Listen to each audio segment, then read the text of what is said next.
Welcome, everyone, to Sports Shorts Daily. Ronnie Rance alongside Tommy Krysan, TK with us, joining us today over at Tremonti's. So they'll be open on July 4th, one of the few businesses, but hey, they know that you need your meat, you need your seafood.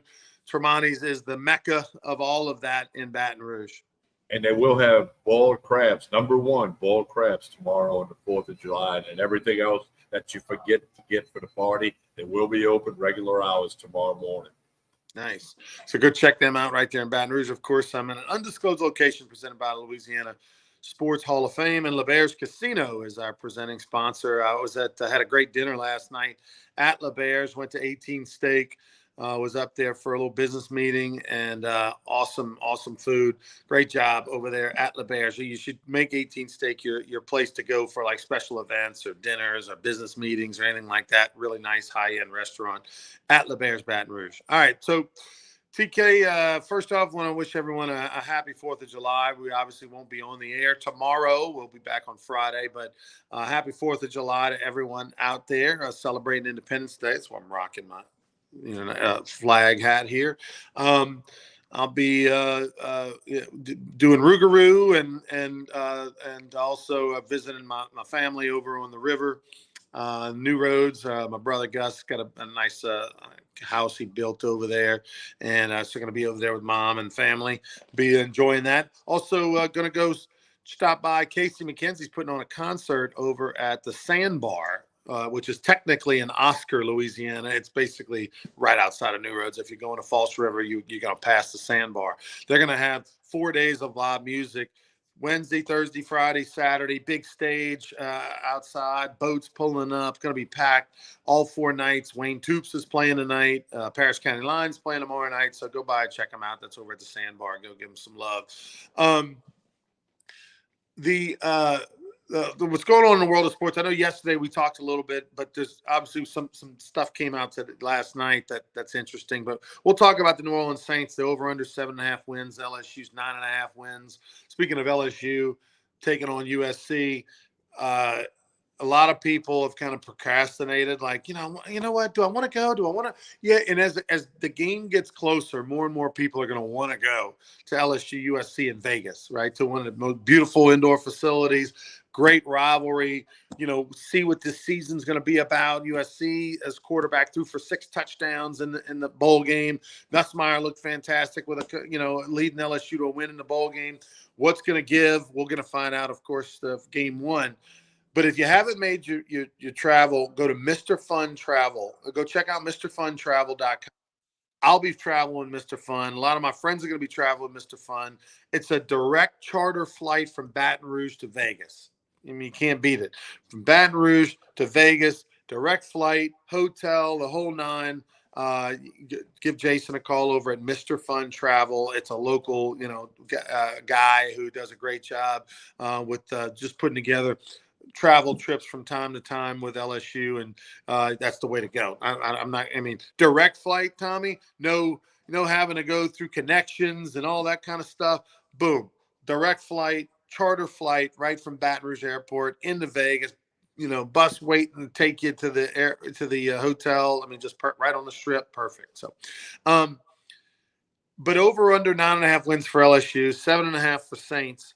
But before we start talking about that in a little bit, and the All-Star game coming up next week in Major League Baseball, you had a statistic that just kind of shows you where this thing is, and I don't know if it's sustainable, but what's going on in college athletics?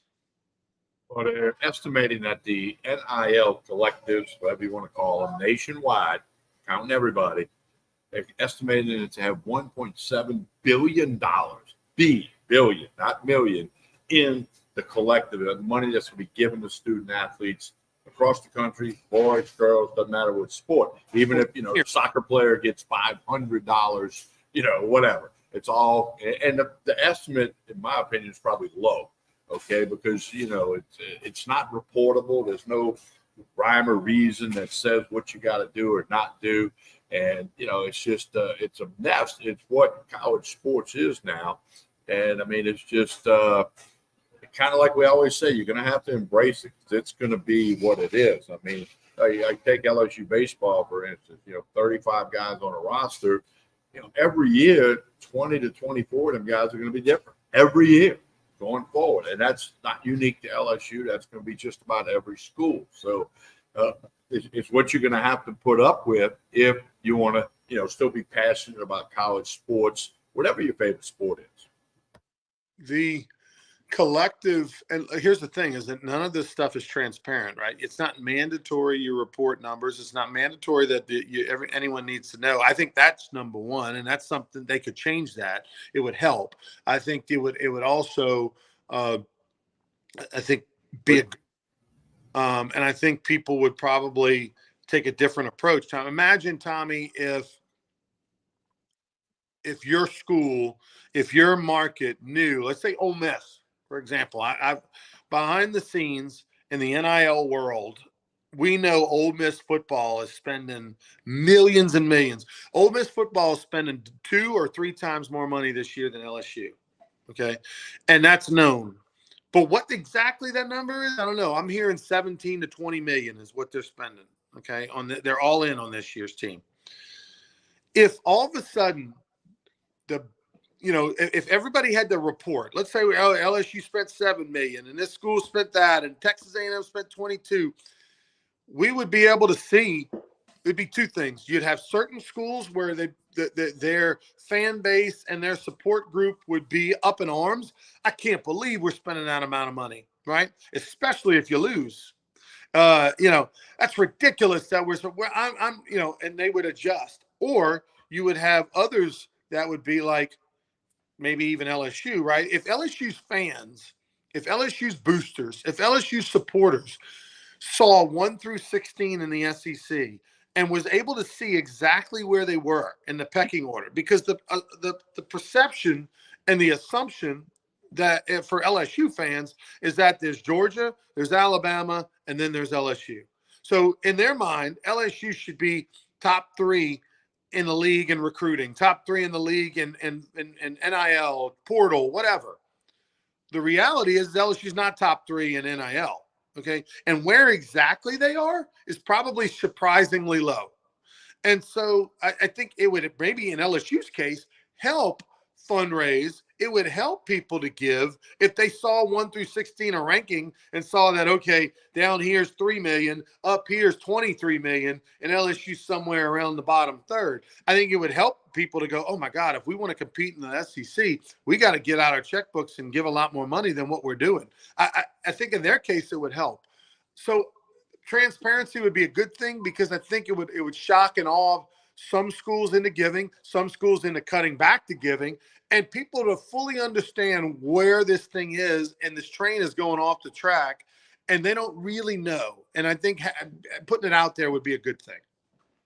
Well, it'd be a good thing, but there could be a bad side to it. Like you said, if Ole Miss spends 20 million and finishes 7th or 9th in the league, people are going to be, well, they might not want to give anymore. But Ronnie, how things from pro sports trickle down to college? How many times have we heard the New York Yankees have the highest payroll in baseball, but they can't win a World Series? And what was a handful of years ago, the Tampa Rays with the lowest payroll in baseball got to the World Series. So you're going to have exceptions to the rule. But I don't think the schools want it publicized. Do Vanderbilt and Missouri want to be 15th and 16th every year in NIL collectives? And then how do they get – well, we know they are, but okay. But it's different when you know it or when you see it factually put in a transparent report. I don't think that the university presidents and athletic directors would ever be in favor of that. It's kind of like, some sales companies publish their results of their salespeople. And somebody's last, somebody's near the bottom, and somebody's near the top. It's a measuring stick. But I'm not so. I don't know if what you said, with all of a sudden a school feels like, man, we're 12th in the SEC, we're giving money, we better give more. I don't know if it'll work that way. I don't think it's that way all the time, but like a school like LSU, for example, that has high expectations and has won national championships and been relevant and been a top 5, top 10 program in the country. I think going back the last 5 years, you can say LSU's a top 10 football program in the country. I think that's a fair statement. Okay. To say they're top 5, maybe. Let me dig in. I don't know. Maybe 5th, but my point is they're top 10. Where they're not top 10 and probably never going to be is in NIL, is in fundraising, as in endowment, as in all that, right? And so, there's a direct correlation usually between all those things. LSU's always had great facilities. They've always been upgrading thanks to Nick Saban, right? And when he started, they came here and said, we got to upgrade, and they had. And so from that perspective, LSU's kind of been top 10 in facilities and things like that for the most part. Well, yeah, facilities doesn't matter anymore. Like, it does matter, right? You can't have shitty facilities, but no kid cares. All the money they used to put into the locker room and put into all the fancy stuff and the state-of-the-art NASA sleep in your locker and all that crap, those players are like, just give me a stool, but I want the cash. Like, just give me an old school 1976, Tommy Christ saying Holy Cross stool with the wire locker around you and the padlock on the combination to get your socks out of there. Give me that. Just give me the cash. I don't care about the NASA, sleep, no weight, movement, all that. They don't want all that shit anymore. They want the cash, Tommy. So all those nice facilities that LSU upgraded for the last 25 years, that's great, but no more. Don't do that anymore. Just give them the cash. And so that's the perspective. I agree with you 100% on that. That it's all about show me the money. With the famous quote from the Jerry Maguire movie decades ago, show me the money. That's what these kids are about. And they all think they're worth more than they really are. But then that becomes a decision that has to get made. And I mean, it's just, and then they got the portal if they don't like what they get. I mean, it's the wild, wild west with no sheriff, no rules, no transparency. By the way, speaking of portal, for a minute, we'll divert to baseball for a sec. You said Kucherak went into the portal, the freshman, Arizona. Sure, he was played a handful of games, played a little shortstop. Chandler, Arizona, suburb of Phoenix. They liked him a lot. Freshman last year. The guy came. He wasn't ready to play last year. Unfortunately, probably should have redshirted or something. Didn't. Blew a year on a handful of games. He's in the portal. Like, I just listen. If you are a kid coming out of high school, and I said this, I spoke at the National High School Baseball Championships in Omaha. 12 states. Just to give you an idea of the talent level in that tournament last year in the 23 draft, there were 18 players drafted that had played in that tournament and 3 first rounders. Okay. And so each year it's a tremendous amount of talent. All right. And it was a panel discussion with me, Johnny Damon, Todd Walker. Lynn Rollins was kind of moderating it, Eckstein, not David Eckstein, who played in the big leagues, but his brother Rick, who was the coach for the 18U national team for USA this summer. And we were talking, it was about a 30-40 minute panel discussion. And at the end, we talked, I spoke to the guys, and I told the room with their parents and everything in it. I said, with the portal and the way things are going now, be mentally prepared. Like, all of you guys in this room think you're going to go to a Division I school and you're going to start right away and you're going to hit 300 and you're going to play every game. Like, that's what you think. I said, and then Todd Walker was sitting next to me. I said, but the reality is that only about 3% of you, 4% of you, that's going to happen to. The rest of you are not going to play. You're going to not either redshirt. You're not going to do well. I said, this guy right next to me was the National Player of the Year, the National Freshman of the Year. But in the history of LSU baseball, in the last 30 years since he played, there's been less than 30 freshmen, and the number is probably more like 20, that have actually gone to LSU and started a half of the season or more as a true freshman and did well. Not like Andrew Stevenson, where he played and he hit 190 out of necessity because they didn't have a center fielder. I'm talking about like played and hit 270 or better and started every game and all that kind of stuff. It's like 20 in 30 years. I was like, so the reality is it doesn't happen. And you come and you're frustrated and then you leave, or the coach gets frustrated because now everybody's going to make a snap judgment on whether the guy can play or not. I was like, so here's the thing. Know that going in, that you're going to be miserable your freshman fall. You're going to miss your girlfriend. You're going to miss your friends. You're going to be homesick. You're going to not hit and do well because it's the giant step up, especially if you're at a Power 4 school. I said, and just know that going in, that it might be best to redshirt and get that extra year or whatever. And of course, I'm sure that went in one ear and out the other, and maybe only 2 or 3 people it made a difference on. But the sad truth is, Tommy, I think prep school And junior college baseball is a good way to go these days for a lot of players. Prep school is something that's going to blow up and already started to. We already know about IMG and things like that.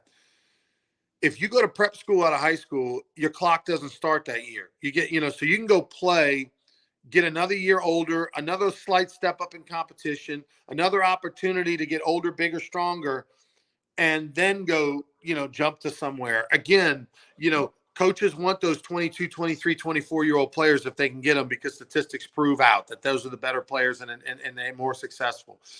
The other thing is junior college, you have options to be drafted if all of a sudden you blossom each and every year in JUCO. And again, coaches rather a 20, 21-year-old JUCO transfer than a freshman who's got to grow and get bigger and stronger. And so those are opportunities and options that I think players now should start considering over necessarily going to Division I schools right out of high school and then not playing for 2 years and hating their coach and being miserable and going in the portal. And now I'm in the portal with 10 at-bats. Like a Zeb Ruddle, for example, who plays for us and is hitting over 300 as an all-star for the Rougarou in the Texas Collegiate League. He redshirted in 23. He got 13 at-bats in 24, and he goes in the portal, and now he's at Louisiana Tech. He might be better than Louisiana Tech. He might be better to go to somewhere, but he doesn't have any track record. He's got 2 years and 14 at-bats, so they want someone that went to Ball State, went to Miami of Ohio, played for 2 years, got 400 at-bats. They prefer that over an LSU transfer with 13 at-bats. That's just the fact of the matter. And so people have to start thinking differently now. Well, and that's why major leagues have minor league baseball. They want to see what guys can do. You have to show them. And for college kids, the only way you can show somebody what you can do is to be on the field. There's only 10 guys in the lineup, okay? So there's another 15, 20 guys on the bench or in the bullpen. So you want to be on the field. So I agree with you. The Prep Academy, junior college baseball, Division II and III. Go play at Centenary. Go play at Loyola in New Orleans, Centenary and Shreveport. There are a lot of good baseball players in them two teams. Get on the field, because then somebody's going to notice you. It's kind of like the old professional baseball thing. If you're good enough, they'll find you at the trailer park in Santa Monica where they found Joe Nash. Benny Latino found him, and it didn't work out. But if you're good enough, they're going to find you, okay, no matter where you're playing, especially in the world of the internet today. 30 years ago, it might have been harder to find a guy playing at Maripar or French Settlement or something like that, but they're going to find you. But you got to be on the field. So I like your speech that you gave those kids in Omaha.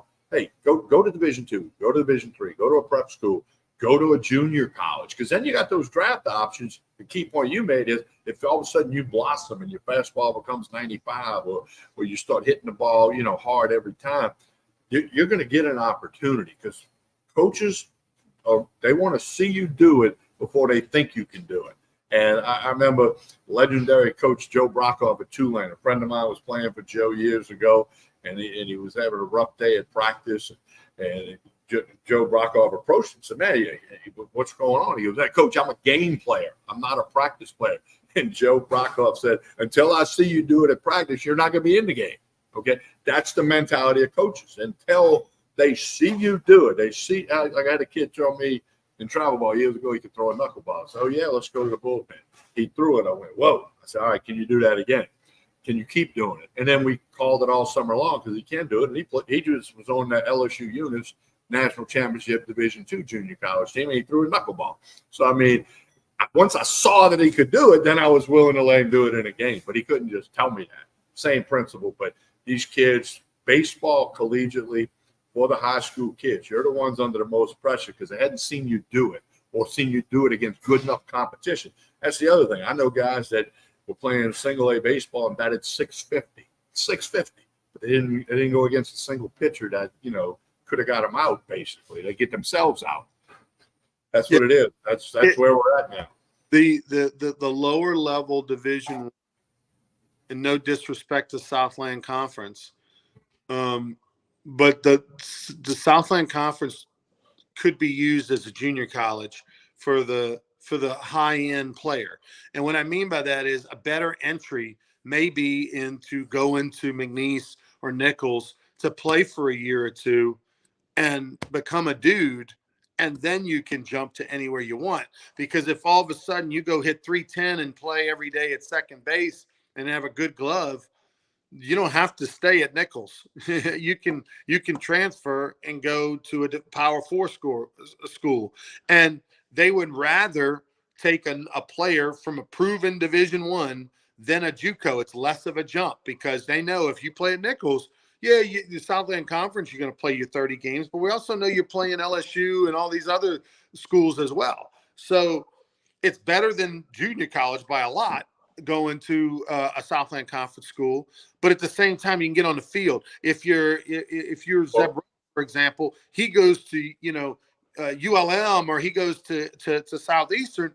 He's not redshirting. He's playing right away, and maybe he's not starting every game his freshman year, but he's starting every game his sophomore year, and then now he can come into LSU with 300 at bats under his belt. He's got 2 years of college. He's proven he's got 2 years. You know what I mean? It's a different experience. The local example, Ronnie, is Jacob Myers, a pitcher from Santa Maria. He was a good player in high school on a good team. Santa Maria is a solid program. All of a sudden, he ends up at Nichols. He's a freshman All-American. Had unbelievable numbers as a freshman. Okay, and had pretty good numbers this year. Was their Friday guy. I saw him throw against Lamar, a game I worked for you. Too many here, but yeah, he had a lot of walks this year, but he was a freshman All-American. So now he's at LSU. Jay Johnson wasn't going to take him out of Santa Maria High School.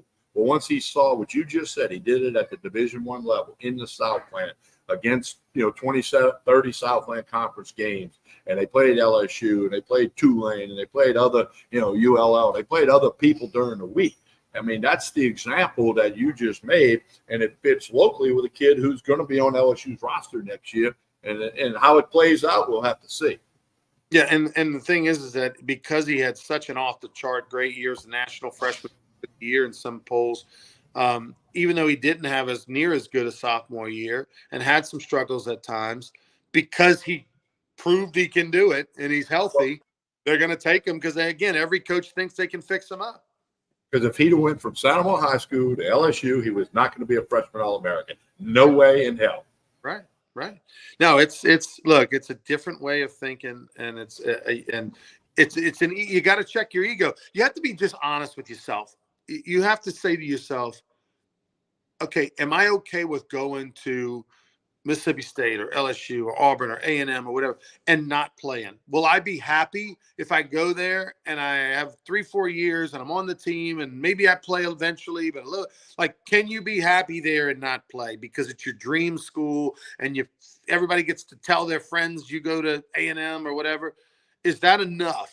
Because if the answer is that's not enough, I'm not going to be happy if I'm not playing eventually, then that's maybe not the best thing to do. There's a kid that plays for the Rougarou. He started off his career. Ruiz, our first baseman, started off his career at Texas A&M. Went to Texas A&M, redshirted, and then, of course, couldn't get on the field and left and got cut the following fall and ended up at junior college. And he never belonged at A&M, but he went to high school right by the school, and he's able to know money and get on, and they had a spot, and so he's able, and everybody's excited. It's his dream school. He grew up an A&M fan. He's able to tell his friends and their family, "Hey, I signed with A&M," but he was never going to play there, and so he had to leave. Sometimes we just have to have those thoughts and decisions now, sooner rather than later. It's a wild, wild west, Tommy. There's no loyalty amongst thieves. There's no loyalty with the school to the player to the school. And again, it just feels like the snowball is heading down the mountain, and it's just getting bigger and bigger and faster and more out of control. And something's got to give eventually. Agree with you 100%. It's going to be interesting to see how it plays out. Yeah, obviously, you and I love the game of baseball. It's been a part of our lives forever. And a part of me, hates to see all this, but there's nothing I can do about it. So if I want to watch baseball, and I watched a lot of Major League Baseball yesterday and last night, I'm going to watch baseball. If I want to watch college baseball, I'm just going to have to embrace what it has become, nationwide. Let me ask you this. If someone said to you, Tommy, you can sit in the purple seats at Alex Box Stadium, 5 rows behind home plate in Houston for the Pirates, no Skeens pitching, Pirates at Astros, or you can sit 5 rows behind home plate for a Friday night series, Texas A&M or, at LSU. Which would you prefer? College baseball. Me too. Me too. I don't have to. I answered it before you finished the question because I knew where you were going with. I'd rather sit at Alex Box Stadium. I'd rather sit at Nichols. I'd rather sit, at Cajun Field. I'd rather sit there and watch college baseball than sit 2 rows behind home plate in a major league game. No question in my mind. Now, would I like to sit 2 rows behind home plate in a major league game? Absolutely. If that presents itself, I'm gonna do it. But if I got a choice, Friday, next March, next April, Friday night, watch LSU, play A&M in baseball, or go watch the Astros play the Mariners, there's no question what I'm doing. Right. Yeah. And that's, when I was in Omaha and I was talking to some of these coaches, I got to know a lot of the California staff. They ended up winning the championship for the second time in 4 years of this event. And, these are guys that that we had a lot of similar friends, and they played at Long Beach State and played for Dave Snow, legendary coach who was friends with Smoke Laval. And I had friends that played at Long Beach State that I played with over the years and stuff. And so, but a couple of these guys are big major league guys, right? Of course, it's different in California. You got a lot of teams. You grow up going to games and things like that. That's different. Where we don't have a team in our state and all that. And I was talking to a buddy, and he's a big Cubs fan. I was like, you know what? I used to be a Cubs fan from like 1984 to probably about 2004, 2005. I was really into the Cubs and could tell you a lot about them and all that kind of stuff. But since then, I'm college. I told him, I said, I'd rather go to Ole Miss, Mississippi State, 2 teams that I don't have a vested interest in. I'd rather go watch Ole Miss at Mississippi State than go watch the Mets at the Braves. That's just how how I am. Well, perfect example. 6 weeks ago, you hired me to go work the Nichols Lamar game. 2 teams in the hunt for the Southland Conference Championship. I knew people involved with both programs, including Will Davis, the coach at Lamar. And I enjoyed watching that game. I had a walk-off homer, had some good plays. I enjoyed watching that baseball game between Nichols and Lamar more than I would have, like you said, the Mariners versus the Padres or something, Right. Yeah, it's a different world. And look, and that's a credit to college baseball that it's that entertaining, and it just continues to get better, because with only 20 rounds in the draft, you don't have as much.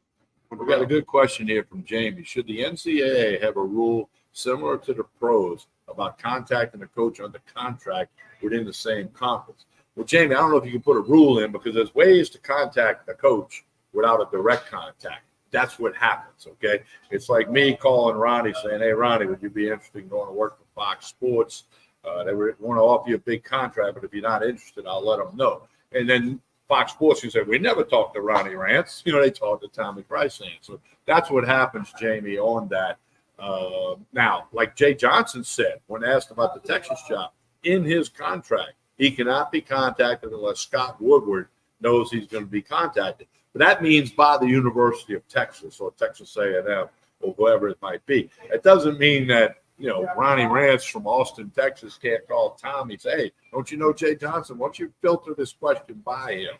So there's ways around every rule and everything. So, Jamie, the thought, I agree with you on the thought, but I just don't see it happen. No, the rule is in place. It's in the contract, but there's no way to prove that that happened, and in the case of like Schlossnagle, I mean, these guys are friends. They acted like, and they told the world that they had the conversation the day after the national championship game. The guy waited in the cemetery for hours and all that stuff, and then drove. BS. That deal was done a month ago. I've talked to many people behind the scenes that knew about it a month ago. At ESPN, the announcers were told not to talk about it during the College World Series. They knew about it. So it's that kind of deal. All right, TK, tell us about Tremonti's on the way out for the 4th of July. Well, they are open for the 4th of July. They're going to have boiled crabs, number ones, okay, the big ones, the beautiful ones. And they got plenty of steaks and sausage and seafood.